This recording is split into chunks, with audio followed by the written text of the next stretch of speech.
No one is immune to the corruptions of the old gods. This lesson was driven home to the Titanic Watchers when it became clear that their brother Loken had fallen to the maddening whispers locked beneath Ulduar. Left in charge of Azeroth's protection by the Titans, the Watchers kept a close eye on the stirrings of the old gods. Loken in particular was named Prime Designate and placed in charge of Yogg-Saron's imprisonment beneath Ulduar. He found the old god's taint slowly wiggling its way into his mind over the long millennia. The fall of Loken worried the Watcher Tyr, and he eventually stole the Discs of Norgannon, repositories of history that record events as they happen, beginning with the arrival of the Titans' creations on Azeroth. Tyr hoped to use the discs to discover the full extent of Loken's betrayal. Loken sent Cathraxi, massive faceless ones, after Tyr and his allies. Tyr fought the Cathraxi valiantly, giving his allies time to escape with the precious Discs of Norgannon, before finally falling at the hands of Loken's new allies. The land where he fell would eventually become known as the Tirsfall Glades.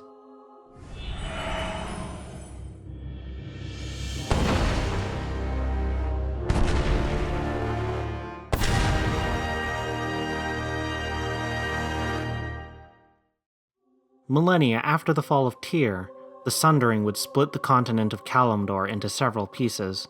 Tirsfall would sit on the northwestern shores of the eastern continent, and it was on these shores that the Highborn, exiled from the Night Elves for the part they played in the invasion of the Burning Legion and the Sundering, would land.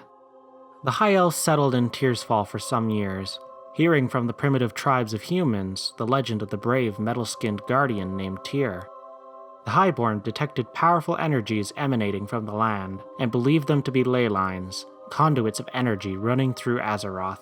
As they began to tap into the power in hopes of returning to the glory they once held under the effects of the Well of Eternity, it became apparent that there was a darkness associated with the energies, a darkness that was leading the elves to become hostile and even mad.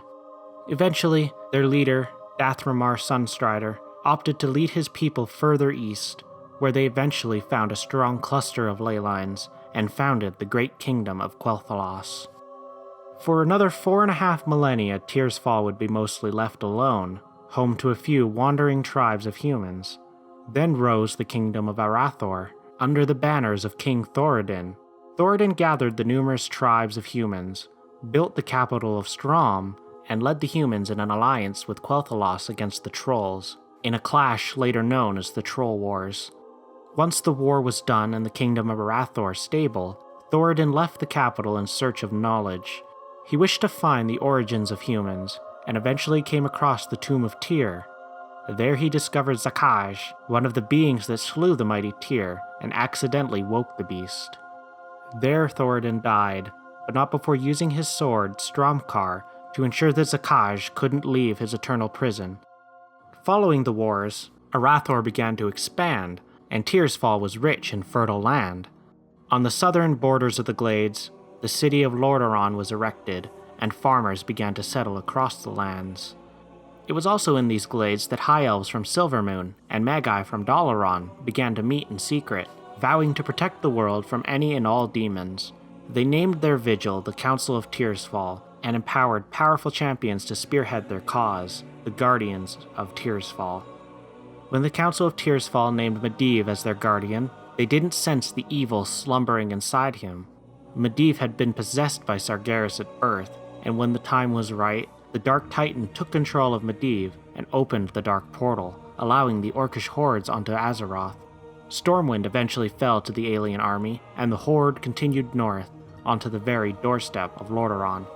Lordaeron held strong through the siege under King Terenas Menethil II's leadership, until eventually the Orcish army crumbled, divided by opposing leaders within its ranks.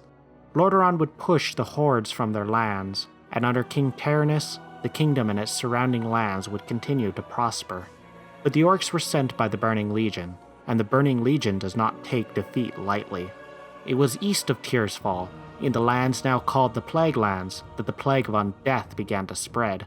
Arthas Menethil, Prince of Lordaeron, sought the source of the plague, and himself fell to the corruption after drawing the sword Frostmourne. He returned to Lordaeron, where he assassinated his father and ran rampant over the Tirsfall Glades, spreading corruption through its forests. the prosperous farmlands of Lordaeron were no more. But a new power would arise within the Tearsfall Glades. Sylvanas Windrunner, former Ranger General of the High Elves, was raised from death by Arthas and eventually broke free of his control. She took the fallen Lordaeron for herself and established the Forsaken, a faction of undead that were free of the Scourge and the Lich King's will. Over time, she rebuilt the surrounding villages, fortified the eastern roads, and expanded her realm south right to the walls of Gilneas. Once again, the villages and farmlands of Tearsfall began to flourish, this time with the dark beauty of the undead. After the war with the Lich King and the cataclysm that followed Deathwing's return, Sylvanas finds herself with dwindling troops. She had taken control of the Valkyr the Lich King once used to raise the undead, and begins employing their services on the graves of Tearsfall, as well as corpses imported from the warfronts. Not all corpses welcome their return to life. One freshly raised adventurer finds himself among poor company. Marshal Redpath, once a leader of South Shore's military, is raised from the dead and immediately vows to raise a rebellion against Sylvanas' arrogance. The adventurer assists other freshly reborn undead in putting a stop to his rebellion. Lillian Voss is another undead freshly raised, finding it difficult to come to terms with her new status. Despite reassurance from her peers, Lillian flees Deathnell in search of her old life. She is found again, this time in the hands of the enemy. The Scarlet Crusade is a faction of humans bent on putting a stop to any form of undead, whether they hold free will or not. They've set up base in the northeastern reaches of Tearsfall, in the Scarlet Monastery. The adventurer, now a recruit in Sylvanas' army, finds her at the top of a scarlet-held tower. It's eventually learned that Lillian was once the daughter of High Priest Voss. The High Priest orders Lillian's execution, stating that no undead monster was any daughter of his. And Lillian escapes, demonstrating extraordinary abilities in doing so. Later, the adventurer once again stumbles across Lillian, who has laid waste to entire battalions of the Scarlet Crusade. The recruit learns that Lillian was trained to be a secret weapon for the Crusade. Now, in death, forsaken by her former family, she seeks to use her talents to get revenge. With the recruit's help, Lillian confronts her father and massacres him and any Scarlet brother that gets in her way. Elsewhere in the Glades, Sylvanas has the Royal Apothecary Society working on another potent plague following the misstep at the Wrathgate. Worgen from Gilneas have been spotted spying on the undead, preparing to take back the once human lands, and seeking revenge on the undead for their siege upon Gilneas. And, in the northern hills of Tearsfall, the Agamand Mills is overrun with Scourge. One of the Scourge is taken hostage and used in an experiment to sever the Scourge from the Lich King's influence, but the experiment fails to return the creature to the sentience it had in life. A land that has seen corruption after corruption, the Tearsfall Glades is a darkened, battered land. Once under the rule of humans, the Forsaken now claim it as their own, and use it to raise and train fresh troops for battle. It will be a long time before the Alliance relinquishes the land that they consider rightfully theirs, and perhaps longer still before the Scarlet Crusade is driven from Tearsfall for good.